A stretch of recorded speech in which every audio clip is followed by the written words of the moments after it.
JM in the AM, and before I introduce Rabbi Slifkin, after all, it is Shabbos Parshat Noach, right? Ark, Teva, animals. He's the zoo rabbi. Get it? But before I introduce Rabbi Slifkin, let me mention that if you're going to be in Israel December 24th, and I have a feeling that there will be a lot of people in Israel that week. Hopefully more and more people are going to start going back to Israel now. In light of the peace, please God, it should remain. And in general, that time of year, a lot of people are off and they take the opportunity to go to Israel. So if you're in Israel on December 24th, they'll have a biblical feast 2025. Exotic kosher curiosities will be served that night at the Biblical Museum of Natural History. We'll get the information contact from Rabbi Slifkin in a moment. And we highly recommend it. First of all, you're supporting an amazing cause, but you're having an incredible night, and I'm sure we'll mention it during this conversation. Rabbi Natan Slifkin is, of course, the founder of the Biblical Museum of Natural History. It's located in Beit Shemesh, Israel. He's with us live via telephone. Rabbi Slifkin, a pleasure to welcome you back to JM in the AM. Hi, Nachum. It's great to be on again with you. Thank you very much for that. Well, many of you know that this week it's Parshat Noach. And if there is somebody who we are familiar with who would have given anything to have been on that ark, to have been on that teva, I have a feeling it would be Rabbi Natan Slifkin. God says to Noach, enter the ark, you and your household, for I have seen you alone to be righteous before me in this generation. Take 7 and 7 of every pure animal, 7 pairs, and 2 of every animal that is not pure, of each kind a pair. Also take 7 pairs of each kind of bird, male and female, to keep their kind alive across the earth, etc., etc. You will read about it if you haven't already this week. You will read about it certainly this Shabbat. Rabbi Slifkin, am I right that you would have certainly given something significant to have had the opportunity to have been on that ark? Sure. Well, we opened this exhibit about the art of the ark, right? Artistic models of Noah's Ark from all over the world. And I think one of the reasons why it was such a popular topic for art is because it's, the animal kingdom, as we know, is thrilling and diverse, and in the ark you've got all that amazing diversity, all in one place. Talk about unity, huh? Talk about responsibility one for the other. Talk about the work that Noach and his family had to do just to maintain the animal's existence during that period of time. Do you think of I don't know if in general you think in the abstract. I think generally people from where you come from tend not to, but that's not an insult, just an observation. But do you ever think about that, what the experience was like for Noach and his family during that period of time? Well, certainly, here at the museum we have a whole team of people to look after all our animals. So, yeah, absolutely. And I wonder, again, I don't think there's any way to actually do this, but if anybody knows the species of each type of animal, bird, etc., it's you. Can we come up with any legitimate estimate as to how many living beings were on that ark? No, we don't even get into that, because then you get all kinds of different opinions as to exactly what the extent of the flood was and how much of the earth did it cover and so on. And you know me, I like to stay away from controversial topics. So that might be the quote of this conversation, frankly. Rabbi Slifkin's with us from Israel. We're talking about the Parshat Noach, animals, etc. And one thing about the exhibit that you just referenced, the art of the ark, you actually have an article which people can, I believe they can get it online at your website, about the unicorn being represented by a lot of Noah's Ark artwork from around the world. And that was an interesting phenomenon, since we've basically have concluded that those types of animals never existed, right? Right. So it was not just Christian art in the medieval period that always showed a unicorn on the ark. And that was because they believe that since unicorns exist, therefore they must have been in the ark. But that was all. A lot of it was due to a mistranslation of the re'em that appears in the Torah, which in Christian editions ended up being translated as a unicorn. But we know it's an animal with more than one horn, because the pasuk says "Karnei re'em karnav." It's something with more than one horn. So the re'em appears to be an animal called the aurochs, which is extinct. It's the only animal in Tanakh that's extinct. They became extinct about 400 years ago, and that was this giant, kind of giant wild bull. Amazing. Rabbi Natan Slifkin is with us. He's author of the book. Rabbi Dr. Natan Slifkin is author of the book, The Lions of Zion, Biblical Natural History and the Significance of Israel. And he does address a lot about animals and birds and reptiles and all sorts of interesting creatures and creations. And at the same time, he also talks about Israel from a natural and political point of view, because believe it or not, politics does enter into this whole story. It's an over 300-page book. We're highly recommending it. I'm enjoying it like crazy. Go to biblicalnaturalhistory.org, and wherever you buy your favorite books. Let's start with Rosh Hashanah. We just finished the month of Tishrei. And Rosh Hashanah has a obviously major significance in our tradition. You write about the types of shofar, the type of horn, animal horn that can be used.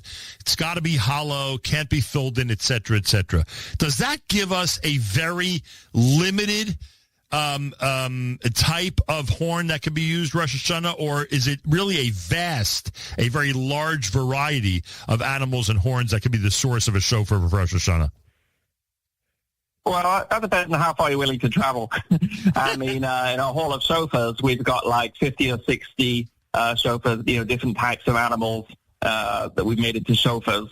But if you stay within the region of Eretz Yisrael, it would be much more limited. It'd be maybe just 4 or 5 different animals. So if we walk into a Judaica store and we're looking to buy a shofar, the shofar that we're looking at or trying out likely comes from what type of animal, what type of species?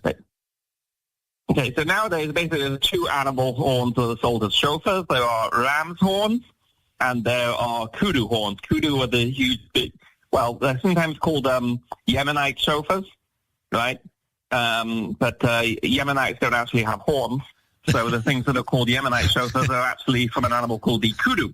It's a beautiful South African antelope with magnificent spiral horns.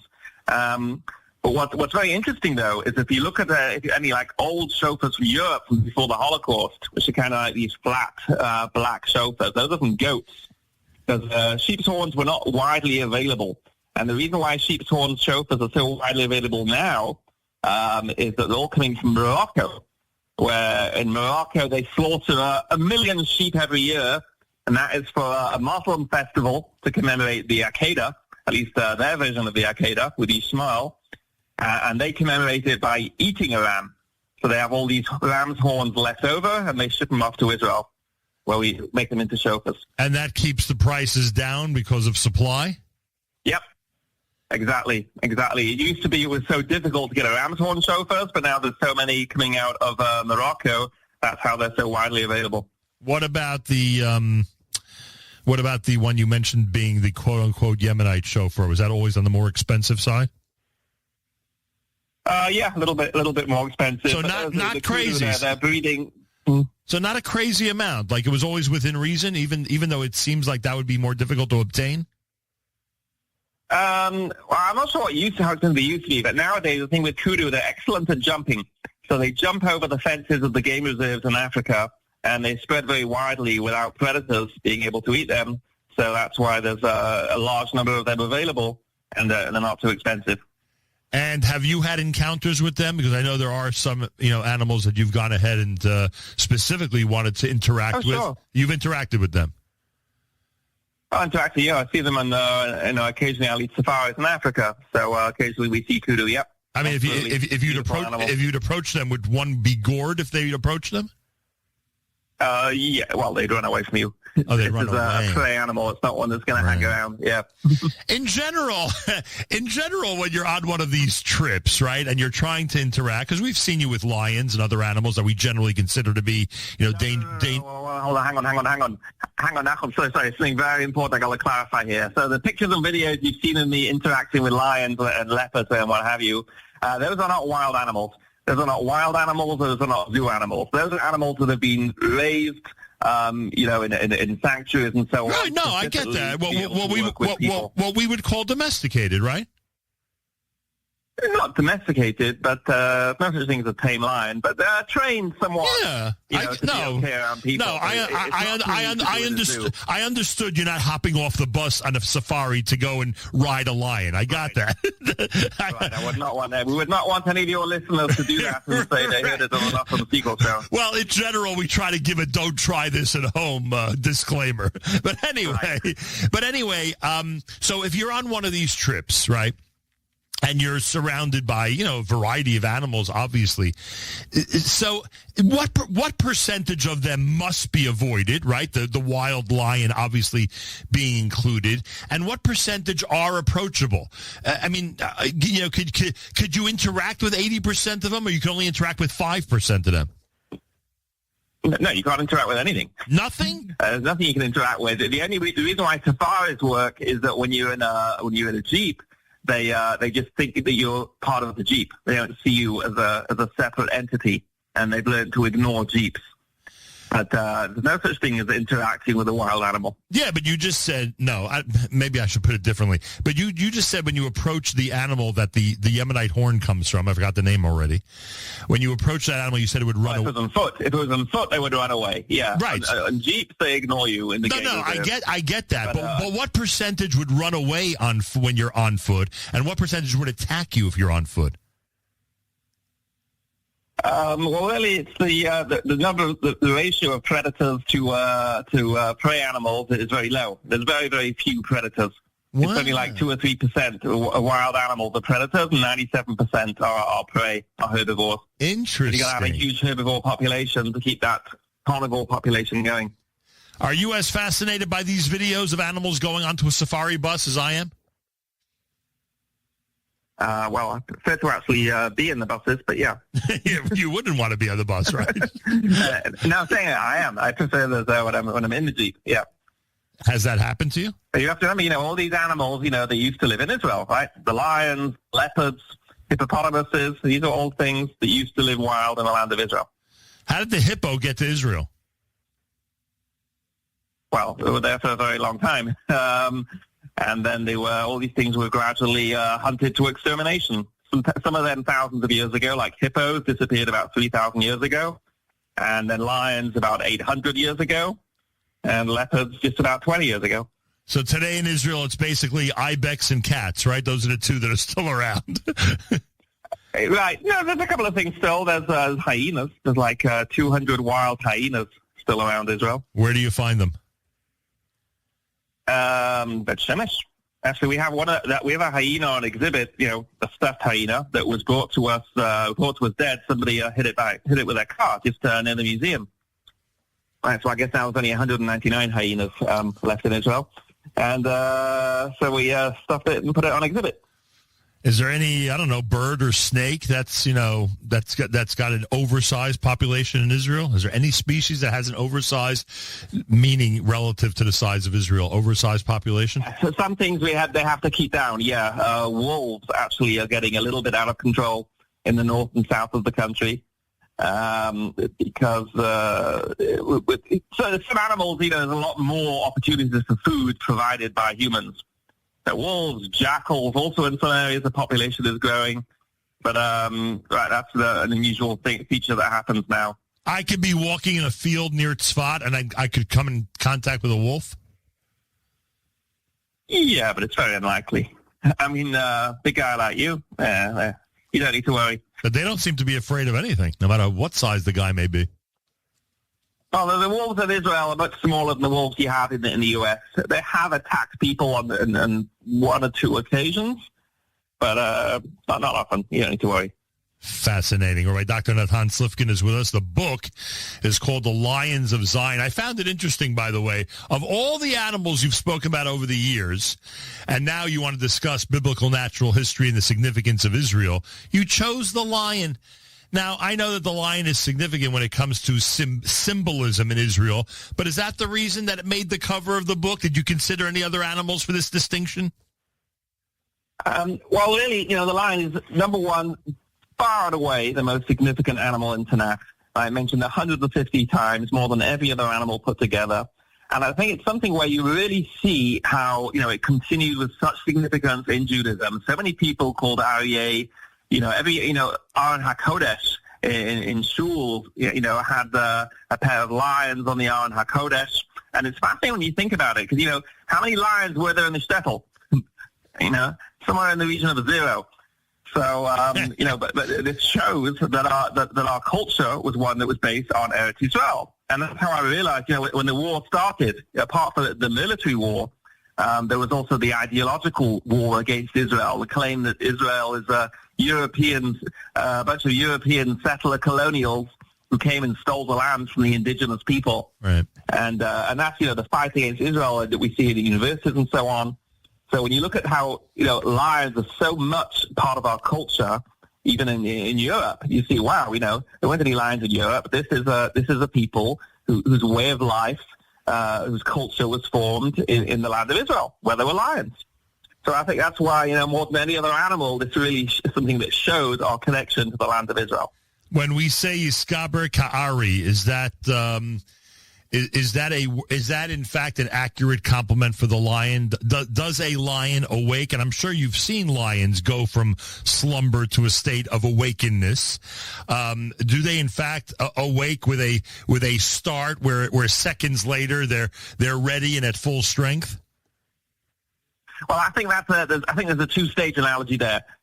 We should awake from slumber with the gevura, with the strength of the lion. Now, the question is, what is the strength of the lion?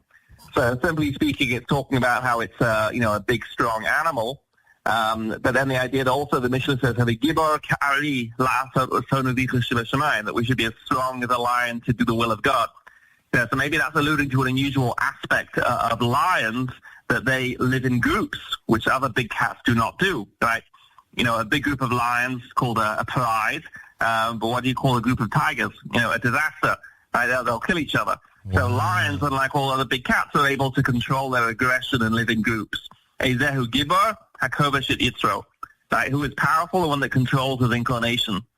So that's maybe that's the idea of the lion, the aspect of the strength that we're supposed to emulate, that it's self-control. And that self-control can be applied in different ways. And one of them would be, working on yourself to get up in the morning when you're all lying in bed. And that's why the lion always has this appearance of calm and an appearance of purposeful supervision, I would say. Like it looks like they know exactly what the landscape is in front of them, but they don't react emotionally to it. Right. They continue to observe and to internalize everything that's around them. Right, they certainly have a spectacular, appearance with the mane and everything. Right. You understand why it's, the king of beasts, not just the top predator, but also the crown. Are they the strongest of the animals? I guess elephants and hippos are stronger than lions, right? Yeah, but they're the top predator, right? In this part of the world, they would have been, right at the top of the food chain. Right. And this was daily life. This was daily. It's funny, I meet people who are, people who know Torah, very, very well, and you tell them, lion, and they say, what, lions used to actually live wild in Israel? I'm like, well, yeah, that's why they're being described all the time, because it was part of daily life in the land of Israel in ancient times. I'm trying to remember if in our tradition we know of anybody who was killed by a lion in the Holy Land or had an encounter with a lion in the Holy Land. Sure, David HaMelech, Shimshon, both had encounters with lions. And they were the victors, right? Unbelievable. All right, let's go now. We did Rosh Hashanah, and you do talk about Sukkot in your book, and I'm mentioning it because we just finished the holiday. I would have to assume that if God commands us to, in fact, gather together 4 different types of fruits and plants, talking about the esrog and lulav and the other minim, I have to assume that he made them available in the Holy Land. Would that be accurate? Right, exactly. This is another perfect example. You have the people claiming that the Jews are a bunch of Europeans who came and stole the land from the indigenous Palestinians. And you look at Jewish culture, and Sukkot is again a great example. The other minim, with the exception of Aravos, of willow, the other ones, you just couldn't get them in Europe.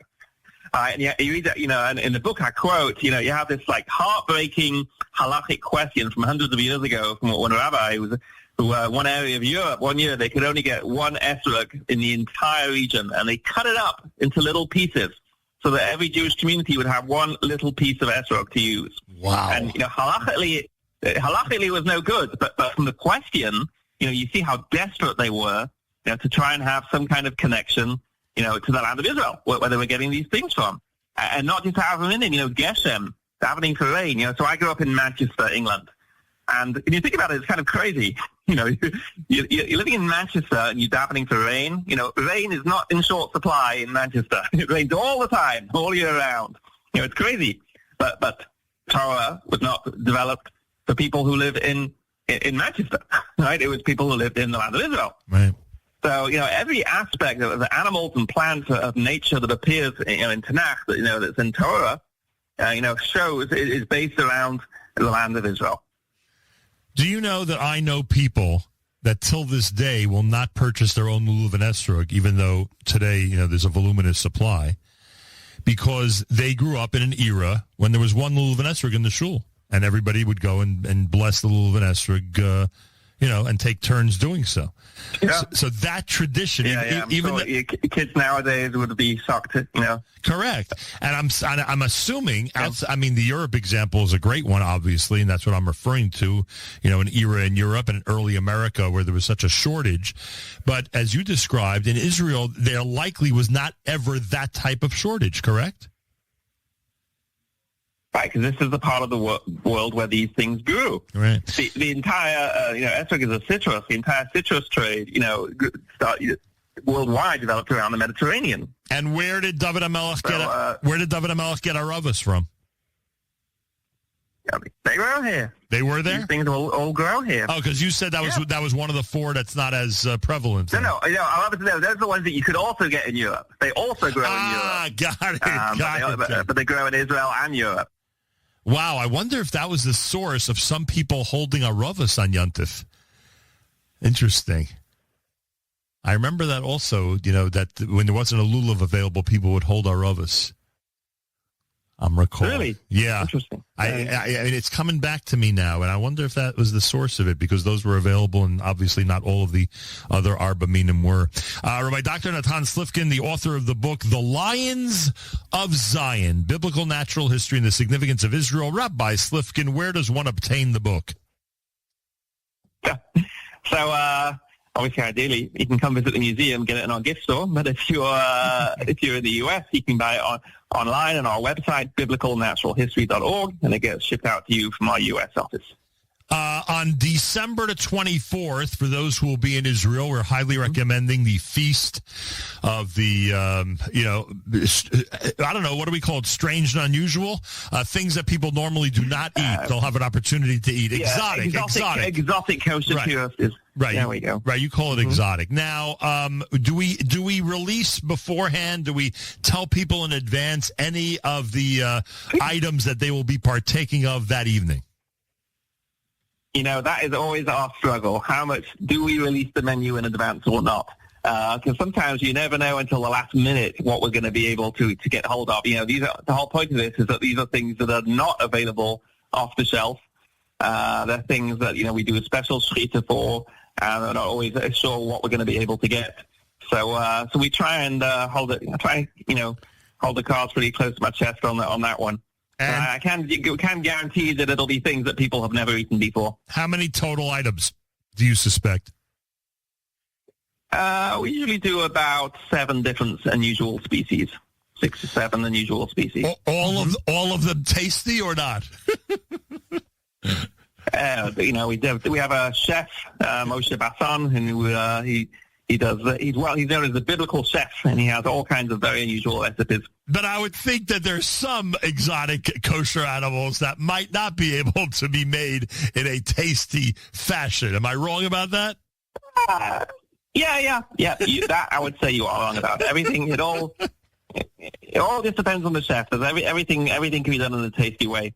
Even locusts, dip them in chocolate. Locusts don't really have any taste, but dip them in chocolate, and then you can, and they're good. Yeah, believe me, I am only a drop more into the locust thing because of my visits to your museum. You've sort of won me over. You've won me over the years. Yeah. But aside from that, you don't do a wine pairing. You don't do a wine pairing with the exotic foods, do you? Sometimes we do. Really? Yeah. Sometimes we have the wine to them too. Yeah, but the people who are coming to these things, usually the main interest for them is the unusual species that they're eating. Mm-hmm. Information about the December 24th event, can I assume the best place is your website? We actually have a special website for the feast. It is biblicalfeast.org. biblicalfeast.org. The book is available, biblicalnaturalhistory.org. Highly recommended. It's called The Lions of Zion, by Dr. Natan Slifkin. And just look, it's Parshat Noach this week, Rabbi Slifkin. I mean, if you have any conjecture of how Noach dealt with the lion? I mean, he had to go feed the lion. He had to go clean up after the lion. I mean, do you think after a while they got to know each other? What do you think? Well, actually, there's a Midrash says about how he was bitten by the lion one day because he was late with its food. Wow. There's another fascinating Midrash, though, about a certain animal called the zikita, that it says Noach did not know what it ate, that it was rejecting everything he offered it. And the Midrash says that one day Noach was cutting open a fruit, and there was a worm in the fruit, and the zikita ate it. So he realized that it only eats live insects.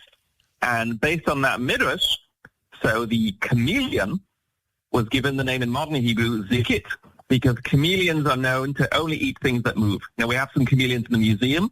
They will only eat live insects, things that move, and they will only drink water that moves.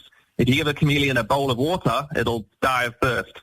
You have to have moving water. We have a little waterfall set up in their enclosures. We also spray them every day so there's water dripping down.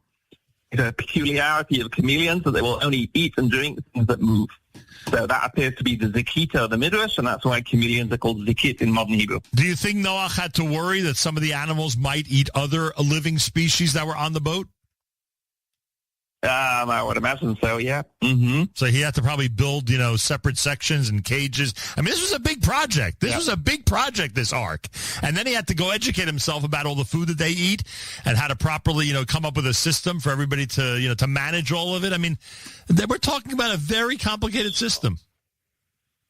Sure, and the whole idea behind it is that, why does he have to do all this? Can't just, God just make all the animals of flesh. Right. And the idea is society had been destroyed because it was evil. And if you're going to rebuild society, it has to be rebuilt on a basis of goodness, of taking responsibility, of looking after the world. And therefore, Noach and his family have to be trained in the idea of caring for others. And once you are, deeply ingrained in this idea of putting in effort for responsibility to others, that would be the way to rebuild society on that foundation. And that's why we see in general, Jewish leaders, they were shepherds, right? Moshe Rabbeinu, David HaMelech, they were shepherds. And the idea of caring for others made them have the qualities that they'd be good for caring for the Jewish people. Do you find your staff picking up those qualities as they continue to work with the animals at your museum? Absolutely. Our staff, they're very a caring staff, and the visitors find our staff very helpful and kind and caring to them too. So it's interesting. And that's why, by the way, in the war, I'll just mention how in the war we were doing, we noticed at the beginning of the war there were a lot of evacuees in the area, because Bet Shemesh is kind of centrally located, so we had a lot of evacuees from the south and the north, and we gave them free admission, subsidized by our donors, and the feedback we were getting is not just that they, appreciated the break, but how therapeutic it was for the children, traumatized children, to be interacting with these animals. And they found that our staff was very caring and looking after them. And we realized that it's not just inspiring and educating people with the wonders of nature and understanding references to animals in Tanakh and so on, but also this very therapeutic aspect of looking after animals and caring and interacting with animals. So the Jewish tradition, small t, of not having animals in the house, maybe we need to revisit that. Maybe it actually helps the kids in the household when there's animals around to take care of. Well, pets were just too much of a... Pets is a modern phenomenon. Most of history, people were too poor. People didn't have animals for just for entertainment. People had animals that they worked with. The vet is expensive, right? Right. No, it wasn't a thing. That's having animals just for leisure is a very modern phenomenon. You know what's going on in the New York, New Jersey area now? You know which animal is getting a lot of publicity? A lot of over the last few nights, a lot of coyote attacks. Oh, mm-hmm. And one of the people, so the coyote is the U.S. equivalent of, I guess, either the wolf in Israel or the jackal in Israel. Oh, wow. Because one of the people who was attacked specifically said that when they encountered the coyote, it was obvious that the coyote wanted to engage and not back down. And then, of course, showed all the different bruises he had on his legs and arms from him. Wow, interesting. Yeah. Boy, oh boy, I'll tell you. The animal kingdom, fascinating, huh? I'm telling Rabbi Slifkin that the animal kingdom is fascinating. By the way, when I asked you decades ago on the air, which was the most Jewish animal, you remember what your response was? I didn't say kosher. I do not. I said the most Jewish animal. And I think I wrote about this in my book, by the way. I think you may have made the book with this one. I can't imagine I would have written my book and not included this. But as you know, once you write the book, it takes, God knows how many months for it to come out, and you forget what you wrote about. I asked you what the most Jewish animal was. I felt it was a question justified by its answer, and I always cite this when people ask me one of my favorite moments of my 42-year career. I asked you which is the most Jewish animal, and you responded, the mama bear, the way she takes care of her children. Oh, yeah, absolutely, right. Yeah. In Tanakh, it's a motif in Tanakh. Dov Sakul, a mother bear bereft of her cubs, the most dangerous animal of all. And why is that? It's because of the tremendous investment the bears have to make in their young, because their young are born so tiny and helpless that the bear invests this tremendous amount of energy and time into raising their young, and therefore they forge this very strong bond with them, and that's why they're so protective of them, and that's why they become so dangerous if the young are taken away from them. And it's fascinating watching what's a family of bears called? If they're a pride, what's the bears when they're together? I don't know, but anyway, a family of bears. Well, there's the Berenstain bears, and but it's fascinating to watch a family of bears, walking around, wherever they might, whatever garbage can they're exploring. I had a fascinating experience the other day. At about 5 a.m, I'm driving in Teaneck, New Jersey, and I see a family. It had to have been a family of deer. The 5 of them, like practically attached to each other, crossing the street. I don't know. There's something heartwarming about that. You see an animal, it's cool, it's nice. I mean, you can relate to this more than anybody. But when you see a family of them, I don't know. There's something about it that just makes it, I don't know, maybe closer to our type of existence. Heartwarming. Yeah, it is heartwarming. I find it fascinating. Rabbi Slifkin, I can go on forever with you, as you know. Thank you. I love these encounters. Thank you so much for joining us this morning. Thank you. Great chatting with you. All right. Dr. Natan Slifkin is author of the book, The Lions of Zion. Go to biblicalnaturalhistory.org, and we highly recommend going to the museum anytime you're in Israel, and certainly consider December the 24th when they'll be doing an exotic feast, a feast of exotic animals that you may not even have realized that these exotic kosher curiosities are kosher. The feast has its own website, biblicalfeast.org, biblicalfeast.org.